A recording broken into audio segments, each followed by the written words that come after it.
Ìdùnnú ṣubú layọ̀ ní pápá ìṣeré tí a fi sọrí Dípò Dínà ní Ìjẹ̀bú-Òde bí ẹgbẹ́ àwọn olùdásílẹ̀ ilé ẹ̀kọ́ aládàáni orílẹ̀-èdè Nàìjíríà (NAPS) ẹ̀ka ìpínlẹ̀ Ògùn ṣe ayẹyẹ ọjọ́ pàtàkì wọn pẹ̀lú àkòrí "Ìtẹ̀síwájú ìwà ọmọlúàbí nínú ètò ẹ̀kọ́, ṣíṣe ìṣọ̀kan sí ìgbógun ti ìwà mọ̀gòmọ́gó nínú ìdánwò." Oore-ọ̀fẹ́ Ògúnṣọlá pèsè síbi ayẹyẹ náà ó sì jábọ̀ ìròyìn ẹgbẹ́ àtìpalẹ̀ náà síwájú sí i. Àpéjọ pàtàkì náà ní àwọn olóyè pàtàkì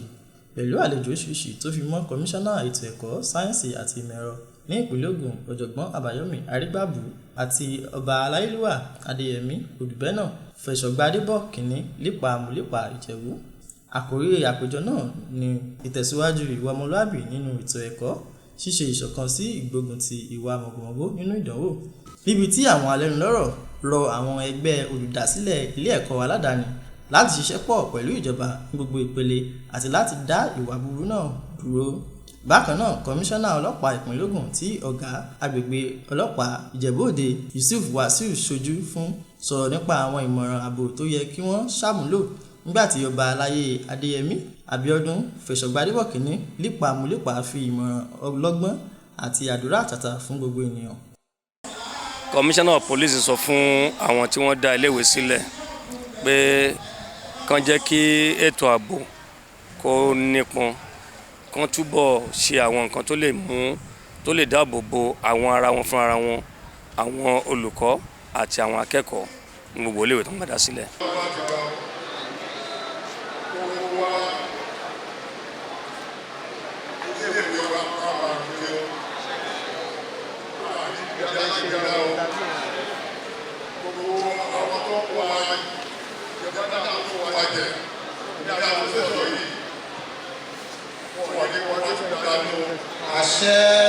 Àpéjọ náà tún ṣe àfihàn ìṣe àṣà tó dùn àti fífi àmì ẹ̀yẹ fún ẹni pàtàkì tí wọ́n ti kó ipa pàtàkì nínú ìtẹ̀síwájú àjọ náà.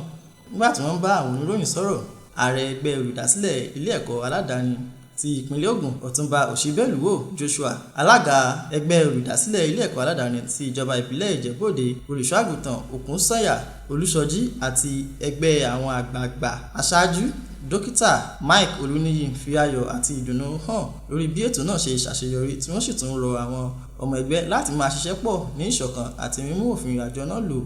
Àpéjọ náà parí pẹ̀lú ìrìn àjò àṣà àti ìdánilárayá látọ̀dọ̀ àwọn ẹ̀ka ìbílẹ̀ oríṣiríṣi ti àjọ náà. Láti lè ṣe NTA Ìjẹ̀bú-Òde, Ayọ̀mídé Ògúnkànbí ló ṣe àtúpalẹ̀ ìròyìn.